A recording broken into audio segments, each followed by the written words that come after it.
সরকারি হাসপাতালই সুচিকিৎসার ঠিকানা হয়ে উঠছে। উন্নত পরিকাঠামো থাকায় মিলছে পরিষেবা, যার জন্য জটিল ও কঠিন রোগের চিকিৎসা করে অসাধ্য সাধন করছে এসএসকেএম হাসপাতাল। এবার রাজ্যের স্বনামধন্য সুপার স্পেশালিটি হাসপাতালে বড়সড় নজির গড়ল বসিরহাট মহকুমার স্বরূপনগরের তারালি গ্রামের বাসিন্দা সামিনা বিবি। দীর্ঘ 6 মাস ধরে বুকের যন্ত্রণায় কাতর হন তিনি। বছর 55 সামিনা বিবির স্বামী জব্বর গাজী পেশায় দলিল লেখক। অর্থ অনটনের মধ্যে তার কোনো রকমভাবে সংসার চলে। দুস্থ পরিবার বেসরকারি হাসপাতালে চিকিৎসার জন্য অর্থের জোগাড় করার জন্য আপ্রাণ চেষ্টা করেন।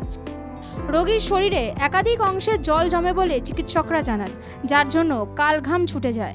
অবশেষে এক সমাজসেবীর উদ্যোগে সামিনাকে ভর্তি করা হয় পিজি হাসপাতালে। সেখানে শারীরিক পরীক্ষা করা হয় দীর্ঘ 2 মাস। আইসিইউতে রেখে তার পরিষেবা দিতে শুরু করে। শরীরে বিভিন্ন অংশে জল বের করা হয়। এরপরই মহিলার জীবন ফিরিয়ে দেন পিজি হাসপাতালে চিকিৎসকরা। ফোন নাম্বার দিলেন, তাই এবার আমরা সেখানে গেলাম। গেলে সে লোক বললেন যে আমরা 2টো ডাক্তারে করবো। আমরা পিজি গেলাম, তা বিনা পয়সায় আমার ইসি বেঁচে গেছে। এখন রোগী সুস্থ স্বাভাবিক রয়েছে। বেসরকারি হাসপাতালে বিপুল ব্যয়ভারে ধাক্কা সামলাতে না পেরে রোগীরা এভাবেই সরকারি হাসপাতালে দ্বারস্থ হয়েছেন। রোগীর পরিবার বলছে, রাজ্যের সরকারি হাসপাতালে জীবন ফিরিয়ে দেওয়ার মতো ধনন্তরী চিকিৎসকরা রয়েছেন। আপনার কাছে আমি এই মিনতি করি যেন আমি সুস্থ হয়ে বাড়ি যেতে পারি স্যার। যেদিন ভেন্টিলেশনে দেয় সেদিন 4 দিন লেগেছিল। রাখার পরে আমার গালে নল পড়ানো ছিল।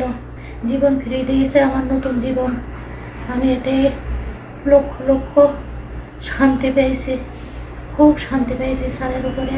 তাদের হাত যশেই কঠিন রোগ থেকে মুক্তি মিলছে অবলীলায়, যার ফলে মৃত্যুর হাত থেকে বেঁচে ফিরে আসছে অনেকেই। এসএসকেএমে চিকিৎসার পর সুস্থ হয়ে ঘরে ফেরা রাজ্যের স্বাস্থ্য ব্যবস্থার দরাজ প্রশংসা করছে গাজী পরিবার।